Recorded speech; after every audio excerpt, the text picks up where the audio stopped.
¿Hubo elementos paranormales en Colunga? Algunos testigos informan que Klebold le preguntó a una de las chicas a las que mató si creía en Dios. Cuando ella dijo que sí, él le disparó.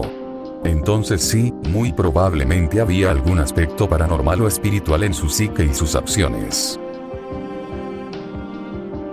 Una teoría dice que los tiradores estaban buscando a la persona que llamó al 911, quien recitó el Padre Nuestro, mientras hablaba por teléfono y describió cómo huyó de un hombre armado que disparó contra las puertas dobles de vidrio afuera de la biblioteca, en el nivel superior de la escuela. Esta era la profesora de arte, Patty Nielsen, quien a los 35 años parecía y sonaba muy joven. A menudo era confundida con un estudiante, y cuando vio a uno de los tiradores, lo describió en la primera cobertura de los medios como un hombre, disparando contra ella y el estudiante Brian Anderson. A través de una puerta exterior cuando comenzó el tiroteo. Inicialmente, su descripción no parecía encajar con Harris o Klebold. En su testimonio ella dijo lo siguiente. Pensé que era pequeño, pero luego descubrí que era bastante alto. Curiosamente, varios otros mencionaron a un tirador que era notablemente más bajo que Harris y Klebold. Aparte, describió a un perpetrador solitario, cuando Harris y Klebold estuvieron juntos durante casi todo el tiempo que duró el ataque, y como señala la cobertura inicial, el ataque comenzó fuera del nivel inferior de la escuela, mientras que Nielsen parecía estar describiendo un ataque en el nivel superior aproximadamente al mismo tiempo. El estudiante de Nielsen, Brian Anderson, mencionó que llevaba una gorra blanca y, por supuesto, Eric y Dylan se centraron explícitamente en los niños que llevaban gorras blancas. La lógica es que los tiradores se estaban comunicando con auriculares, walkie-talkies, transceptores, etc. Y este tercer agresor les ordenó que dispararan a estudiantes varones con gorras blancas y a una estudiante que creía en Dios en un intento de eliminar a estos testigos. Es interesante notar que no hay un solo informe de que se le haya preguntado a los estudiantes varones si creían en Dios. Sin embargo, se informó que a varias de las chicas sí les preguntaron si creían. Por supuesto, esta teoría implicaría que los tiradores no solo se comunicaban entre sí, sino que también tenían acceso a los sistemas telefónicos de la escuela, o incluso, de las fuerzas del orden. Según un perfil del servicio de noticias, Scripps Howard, publicado el 27 de abril de 1999, el padre de Harris era un oficial de carrera de la USAF y trabajaba en la investigación de armas clasificadas. Wayne N. Harris tenía el cerebro y la capacidad de liderazgo que la Fuerza Aérea buscaba, por lo que puso en práctica en algunos de sus programas más importantes, incluido el desarrollo del bombardero B, un su avión de guerra electrónica más nuevo, actualmente en uso sobre Kosovo. Wayne Harris era más un experto técnico en el cuerpo de oficiales que uno de sus fanfarrones pilotos de combate. Y cuando la Fuerza Aérea buscaba desarrollar nuevos aviones, lo llamó. Los registros proporcionados por el Centro Nacional decían que Harris tenía 24 años cuando ingresó a la Fuerza Aérea en Denver como soldado raso en 1973. Solo 3 meses y medio después de terminar su carrera de licenciatura. Le dieron el grado de oficial y lo enviaron a recibir entrenamiento de piloto. Wayne Harris voló camiones cisterna de reabastecimiento de combustible desde Fairchild, Wichita, Kansas, pero rápidamente subió la escalera de la Fuerza Aérea a las posiciones de instructor y piloto de verificación. 9 años después de su carrera, se convirtió en piloto de investigación y pruebas en programas para desarrollar y modificar aviones de la Fuerza Aérea. En 1985, lo designaron para trabajar en la base de la Fuerza Aérea Wright-Patterson en Ohio, en el ET-18, el último avión de guerra electrónica de la Fuerza Aérea. Harris también fue puesto a cargo de la sección de órdenes técnicas durante el desarrollo de sistemas de armas para el bombardero B-1B. La Fuerza Aérea otorgó a Wayne Harris su medalla al servicio meritorio por su trabajo en los 2 aviones. Harris luego se trasladó al Comando Aéreo Estratégico en 1989, donde piloteó aviones cisterna en Fort Smith, Michigan, y se convirtió en instructor y entrenador de vuelo. Se jubiló en 1996 y se mudó a Littleton. Arns aceptó un trabajo en Flight Safety Services Corporation, que tiene contratos con el Departamento de Defensa. Vale la pena señalar aquí que John King, un periodista independiente que entrevistó a varias personas involucradas en el caso, afirmó, en un artículo publicado el 17 de agosto de 1999, que había hablado con alguien que trabajaba en la base de la Fuerza Aérea de Plattsburgh y dijo que Eric Harris estaba entre varios niños que vivían en la base y que eran sujetos de un programa de control mental del gobierno.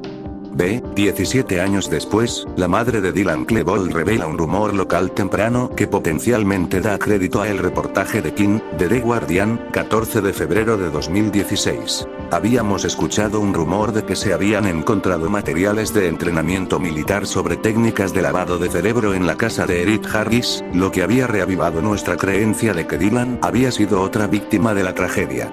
Era plausible, porque el padre de Eric tenía formación militar. Wayne Harris fue asignado al Comando Aéreo Estratégico poco antes de su retiro oficial. Las instalaciones del Comando Aéreo Estratégico son una característica destacada en el trasfondo del escándalo Franklin, el culto del hijo de Sam y el Golden State Killer. Este último tiene conexiones con un escándalo que involucra tráfico ilegal de armas, que involucró al personal de la base, y un testigo del Estado, otro soldado, que fue trasladado por temor a su seguridad. Además, en los informes policiales sobre la presunta víctima de Ted Bundy, Donna Gail Manson, se menciona que ella posee el número de teléfono de Fuerza Aérea en Fairchild, otra instalación más del SAC. Se describió que Manson tenía una obsesión con lo oculto, y los investigadores encontraron material de un instituto para la investigación de percepción extrasensorial. En pocas palabras, las instalaciones del SAC parecen seguir proyectos coreografiados de terrorismo y control mental. El testigo de Franklin, Paul Bonazzi, describiría cómo fue objeto de una investigación de control mental en Ofutaf, supervisada por personal del SAC, y proporcionó nombres. Ciertamente hubo fuerzas más profundas en acción, incluida evidencia de un elemento satánico. ¿Por qué más de 100 testigos informaron haber visto a más de 2 hombres armados o agresores, incluido un adulto, que no se parecían a Harris ni a Klebold? ¿Por qué no se tomó ninguna medida cuando más de 40 testigos identificaron a los otros agresores por su nombre? ¿Por qué estos otros agresores asociados de los sospechosos que tenían antecedentes de violencia, apoyo al satanismo y el nazismo, odio a la escuela y a los estudiantes y coartadas incompletas, fueron absueltos tan rápidamente? La policía encontró al menos 99 bombas caseras, más de 75 de ellas dentro y alrededor de la escuela, incluidas, para la cobertura temprana de los medios, en al menos 3 automóviles. ¿Cómo pudieron 2 adolescentes haber transportado y colocado todos estos dispositivos? ¿Por qué los testigos identifican a otras personas, no a Harris ni a Klebold, como personas que llevaban bolsas de lona a la escuela? El sheriff John Stone dijo: "Nunca pensé que fueran solo 2 sospechosos, debido a la cantidad de cosas que trajeron. Pero no tenemos suficiente para acusar a nadie. Existe cierta creencia de que puede haber otras personas que tengan conocimiento sobre esto, hay una gran cantidad de dispositivos y esto tomó mucho tiempo". Después de un recorrido por la escuela, el gobernador Bill Owens dijo al Canal 9 de las Noticias, 23 de abril de 1999, "Los oficiales que están allí están convencidos de que tenía que haber más personas involucradas. Simplemente hay demasiadas cosas allí". ¿Por qué al menos 35 testigos informaron haber escuchado disparos o explosiones después de las 12 de la tarde, cuando supuestamente Harris y Klebold se habían suicidado? Esto incluye a la maestra Patty Nielsen, quien escuchó disparos y miró su reloj. Cuando eran la 1:30 p.m. según el Denver Post, a las 3:45 p.m., todavía se escuchaban disparos dentro de la escuela. ¿Por qué tantos testigos recordaron haber escuchado disparos y explosiones simultáneamente o casi simultáneamente en diferentes partes del edificio cuando los sospechosos estuvieron oficialmente juntos durante casi todo el ataque? ¿Por qué el informe final de la oficina del sheriff del condado de Jefferson indica que los sospechosos nunca acudieron a las salas de ciencias 1 y 8 cuando se descubrieron numerosos casquillos de bala en esta zona? Es una coincidencia que las declaraciones de testigos de docenas de estudiantes en el área de ciencias desaparecieran y sigan inexplicablemente entre las decenas de miles de páginas de los expedientes policiales, o que varios testigos indicaron la presencia de un hombre adulto con una escopeta recortada. La testigo Jennifer Thompson reafirmó recientemente su relato y afirmó que el hombre tenía forma y constitución militar, lo que indica que pensó que era policía, hasta que vio la escopeta recortada. ¿Por qué el informe final de la oficina del sheriff del condado de Jefferson no incluye ninguna mención de la breve salida de un sospechoso por el lado este de la escuela, según lo informado por múltiples testigos? Si el sospechoso en el tejado era en realidad un reparador inocente, ¿por qué los testigos lo vieron apuntando con un arma? Se encontraron casquillos de bala en el techo, como decían algunos. Existió una película que muestra a personas en el techo, entregada a las autoridades, como sugieren varios testigos y un informe de la patrulla estatal de Colorado. Una cinta de sospechosos en el tejado fue tirada a la basura, como sugiere Donna Taylor, madre del estudiante herido Mark Taylor, señalando que una vez tuvo una copia antes de que desapareciera de su casa. ¿Por qué la policía sostiene que Harris y Klebold colocaron las bombas de distracción en South Wadsworth cuando nunca han presentado ninguna evidencia física o testigos que respalden esto?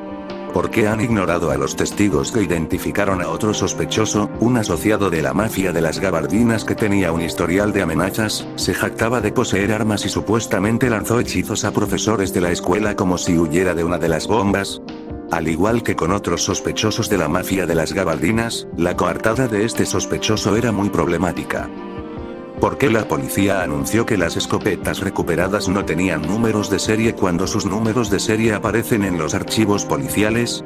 Se encontraron 4 escopetas, 2 con número de serie y 2 sin número. ¿Por qué la policía no investigó de dónde procedían el rifle E-Point de 9 mm y la escopeta de bombeo utilizadas en el ataque? ¿Por qué no se encontraron huellas dactilares de Harris y Klebold en todos los artículos incautados por la policía, excepto en 2? ¿De quién eran las huellas dactilares, si las había, en las armas? ¿Por qué 2 estudiantes que, contrariamente al mito popular, no eran solitarios, no parecían haber sido sociópatas o psicópatas y no odiaban a nadie, cometieron un ataque suicida en su escuela secundaria solo unas semanas antes de graduarse? ¿Por qué Harris y Klebold continuaron entregando tareas, estudiando para los exámenes y seleccionando universidades? ¿Y por qué Harris hizo planes con sus amigos en Nueva York para ese verano? En la foto de sus suicidios, ¿por qué están las armas bajo las piernas de Harris y Klebold? Oficialmente, sus cuerpos fueron entregados dando una posible explicación a esto. Sin embargo, un examen detenido de las fotografías muestra que la eyección del disparo a la cabeza de Klebold salpicó la pierna de Harris, lo que sugiere que estaban aproximadamente en estas posiciones cuando les dispararon. Otra anomalía la presenta la posición del TEC 9 de Klebold, en su mano derecha a pesar de que supuestamente era zurdo y a pesar de que su herida estaba en la sien izquierda, lo que hace que esto parezca inexplicable y dando lugar a la teoría de que Harris asesinó a Klebold y luego él mismo se mató. Pero basándose en la posición de los cuerpos con estas otras anomalías, ¿no parece más probable que tanto Harris como Klebold fueran asesinados? ¿Por qué nunca se presentó una declaración jurada que se redactó para registrar la casa de Harris en busca de explosivos en marzo de 1998? ¿Por qué más de 20 funcionarios estatales se reunieron varios días después de la masacre y concluyeron que suprimirían esto, destruirían los originales y lo ocultaron hasta que saliera a la luz en septiembre de 2001, un momento propicio para la mala prensa? ¿Por qué la oficina del sheriff del condado de Jefferson destruyó las cintas del sótano? ¿Por qué faltan múltiples declaraciones de testigos, al menos cientos de archivos gubernamentales relevantes, miles de fotografías de la escena del crimen y pruebas de residuos de disparos de Harris, Klebold y otros sospechosos, incluidos los registros disciplinarios de los miembros de la mafia de las gabardinas, no divulgados e imágenes de cámaras de vigilancia en otras partes de la escuela, por ejemplo, el área de administración, donde hubo daños considerables, pero no hubo muertos ni heridos, junto con avistamientos de sospechosos distintos de Harris o Klebold, no han sido liberados? ¿Por qué los medios locales se niegan a publicar las imágenes de la primera media hora del ataque? ¿Por qué algunos exalumnos han indicado que fueron expulsados o incluso fueron intimidados por la policía? ¿Por qué tantas familias de estudiantes creyeron que habían sido atacadas y acosadas después del ataque, llamadas extrañas, teléfonos intervenidos, correo abierto? ¿Por qué la policía se negó a entrar al edificio, con la excepción de unidades especiales como la SWAT o el FBI, o permitir que los servicios de emergencia salvaran a las víctimas durante horas? ¿Por qué no estaba presente el oficial de recursos escolares Neil Gardner cuando comenzó el tiroteo? ¿Por qué se le ordenó a un francotirador que tenía un tiro claro sobre uno de los sospechosos armados que no disparara? ¿Por qué estuvieron presentes la Agencia contra el Alcohol, Tabaco, Armas de Fuego y Explosivos, el FBI y el Ejército estadounidense? ¿Quién era el general de 2 estrellas visible en la cinta y qué función cumplió? ¿Por qué días después el monumento conmemorativo estuvo lleno de camiones militares? ¿Por qué el personal encargado de hacer cumplir la ley, incluido un sheriff del condado de Jefferson, estaba en la escuela secundaria Columbine esa mañana? ¿Por qué la FEMA llevó a cabo un simulacro de desastre de 4 días en 1997 diseñado específicamente para abordar las necesidades del condado de Jefferson, en el que participaron el futuro sheriff John Stone y varios funcionarios del condado? ¿Quién programó los simulacros de crisis realizados en Columbine en las semanas previas al tiroteo? Se esperaba, como dijo un maestro, un simulacro de incendio esa mañana. ¿Fueron advertidos los administradores escolares, como se rumorea? Un estudiante notó una bomba en uno de los botes de basura el 19 de abril, como sugiere un informe policial. ¿Se recibieron amenazas de bomba por teléfono en la escuela o la policía la mañana del 20 de abril, como lo indica la cobertura de los medios, y una secretaria en la oficina principal de la escuela? Si es así, ¿por qué no se evacuó la escuela? Es una coincidencia que 100 administradores escolares, incluido un puñado de Littleton, asistieran a un taller titulado Respuesta a la crisis. Prepárese para lo impensable. ¿Podría sucederle a usted el 19 de abril, el día antes del ataque? Es también una coincidencia que los principales presentadores de este taller fueran el equipo de respuesta escolar del condado de Jefferson. ¿Por qué 6 de los 7 equipos asignados para investigar el ataque estaban encabezados o codirigidos por un agente del FBI, la única excepción encabezada por un ex agente del FBI? Es una coincidencia que Dwayne Fuselier, el psicólogo del FBI que dirigió la investigación del ataque a la escuela secundaria Columbine, y en particular una figura clave en el asedio de Waco, supuestamente la última persona que habló con Koresh antes de que el complejo de la rama davidiana fuera incendiado, tenía 2 hijos que asistieron a Columbine, Brian Fuselier, que presenció el ataque en la cafetería, y Scott Fuselier, un recién graduado que había producido un video en 1997 con miembros y asociados de la mafia de las gabardinas, que mostraba a hombres armados vestidos con gabardinas simulando disparar por los pasillos de la escuela. ¿Por qué Dwayne Fuselier no se recusó del caso? ¿Por qué se consultó a la Fiscalía Federal sobre decisiones procesales en este caso, local? ¿Por qué la oficina del gobernador no le dio poder de citación al juez Erickson, de la Comisión de Revisión de Columbine? ¿Cómo podría la Comisión de Revisión de Columbine realizar una investigación significativa sin poder de citación? ¿Por qué los investigadores mostraron una notable falta de curiosidad sobre las conexiones con numerosos incidentes similares relacionados con la violencia escolar que ocurrieron aproximadamente al mismo tiempo en el área metropolitana de Denver y en todo el país? ¿Es una coincidencia que Buffy, la cazavampiros y Promised Land emitieran episodios esa semana que mostraban planes para cometer tiroteos en escuelas secundarias, este último ambientado en Denver? Es igualmente una coincidencia que Matrix, protagonizada por antihéroes vestidos de negro y con gabardinas, se estrenara en marzo. Es una coincidencia que MTV haya programado señales de advertencia sobre violencia juvenil para el 22 de abril, cabe recalcar que ya había sido programado desde antes del ataque, y que History Channel haya programado masacre en las escuelas para el 2 de mayo. Mi fuente para estas declaraciones son más de 30.000 páginas de documentos publicados por la Oficina del Sheriff del Condado de Jefferson, la Oficina del Sheriff del Condado de Arapahoe, la Oficina del Sheriff del Condado de El Paso, el FBI y otras agencias gubernamentales. Muchos de ellos están disponibles aquí. Esta información se deriva en gran medida de estos archivos, así como de la cobertura del Denver Post, Denver Rocky Mountain News y otros periódicos, y de la investigación recopilada por grupos locales como el Columbine Research Task Force. Ahora, hablemos de los relatos de los testigos presenciales, que sugieren fuertemente que otros tiradores estuvieron involucrados en los ataques. Hay más de 100 declaraciones en este sentido, de decenas de testigos. Jay Caporaca, estudiante de segundo año, página 653. Estaba en el campo de fútbol con un amigo y escuché lo que sonaban como petardos. Vi a 3 sujetos cerca de la escuela, disparando. Uno arrojó bombas al techo de la escuela, los sujetos apuntaron con una escopeta hacia mi amigo y yo, así que los dos corrimos a una casa y llamamos al 911.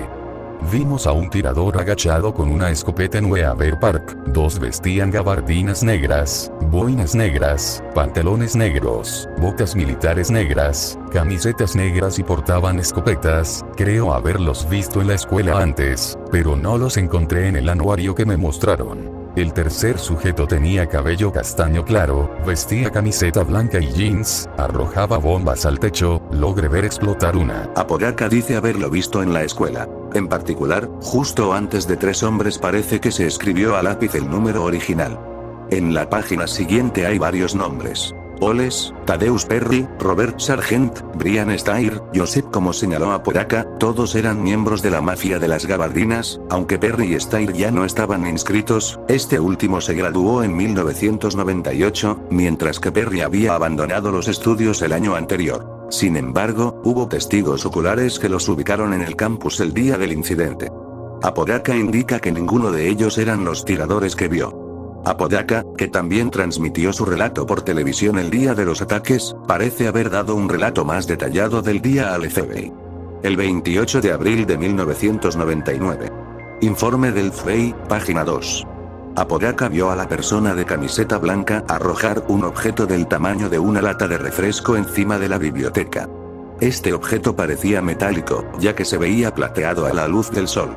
1 o 2 segundos después de aterrizar en el techo, explotó con un fuerte estruendo, un destello de fuego y una nube de humo.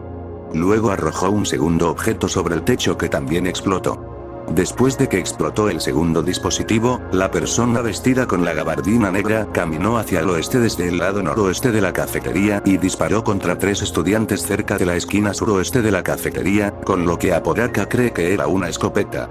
Después de disparar contra estas 3 personas, el tirador disparó 4 o 5 veces contra Apodaca y sus amigos, que estaban a unos 40 o 50 metros de distancia.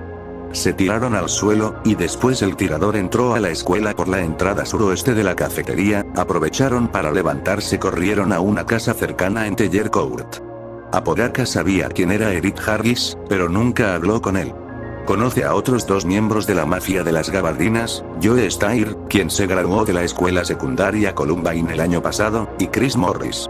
Durante el almuerzo, Morris generalmente se sienta solo en una mesa en el lado sur de la cafetería, pero no recuerda si vio a Morris allí el 20 de abril de 1999. Según Apodaca, la clase audiovisual transmite una frase del día por el sistema de televisión escolar cada día al final del segundo periodo. Apodaca recuerda la frase del día del 20 de abril de 1999, que fue transmitida en los televisores de cada aula. Parecía estar escrita en alemán. Más tarde escuchó de otros amigos que esta frase del día fue transmitida por miembros de la mafia de las gabardinas y se tradujo como: "Hoy es el día en que desearán no estar aquí". Otros testigos confirmaron ver al sospechoso de los jeans azules. No parecía portar un arma y él era quien arrojaba los dispositivos explosivos en los tejados de la escuela. Claramente este no era Antes de dejar a Jake Apodaca, vale la pena señalar este interesante detalle que surgió en su entrevista del 28 de abril de 1999 con el FBI. Según Apodaca, la clase audiovisual transmite una frase del día por el sistema de televisión escolar cada día al final del segundo periodo. Apodaca recuerda la frase del 20 de abril de 1999, que fue transmitida en los televisores de cada aula y que parecía estar escrita en alemán. Más tarde escuchó de otros amigos que esta frase del día fue transmitida por miembros de la mafia de las gabardinas en la clase de audiovisuales y se tradujo como: "Hoy es el día en el que desearías no estar aquí". Esta y otras variaciones de la siniestra frase del día fueron descritas por decenas de estudiantes. Según Patrick Symington, un estudiante de segundo año, final de los anuncios venía la frase del día. A menudo era un comentario adolescente irreverente destinado a provocar un pensamiento o una risa. El martes, recuerda que la frase en pantalla, acompañada por la música de un grupo alemán de techno pop, era: "Apuesto a que desearías no estar aquí hoy, 4:20, 4:20, 4:20". Obviamente estaban muy preparados para el asalto del martes y dieron pistas. Dice Symington, de 16 años, quien está convencido de que el inquietante mensaje en el aula no fue una coincidencia. Al final resultó que, la mafia de las gabardinas y sus asociados tenían control directo de la frase del día, y quien lo puso el 20 de abril de 1999 fue Eric Beik, un colaborador cercano de Harris y Klebold, que luego fue arrestado en octubre de 1999 en relación con un supuesto complot contra la escuela, ya que supuestamente hablaba de terminar el trabajo. El 11 de mayo de 1999, Beik fue investigado, pero no arrestado, por supuestamente discutir planes para hacer estallar la escuela secundaria Chatfield. Según Pat McDuffie, quien era parte de la mafia de las gabardinas en Columbine, había una rama de la mafia en Chatfield. Brianna Cass, estudiante de Dakota Ridge, dice que escuchó a su compañera de clase Jordana Spaven decir a los demás que ella conoce a todos los involucrados en Columbine. Ella continuó diciendo: esto definitivamente no ha terminado, cada 13 días atacarán otra escuela, Chatfield es la siguiente y luego Dakota Ridge. Lauren Waterbury, una estudiante de Columbine, dijo a los investigadores que mientras estaba en una reunión de lacrosse con estudiantes de Chatfield, notó mochilas con las inscripciones CHS 4, 20, CHS día 13 y Chatfield T, C, E.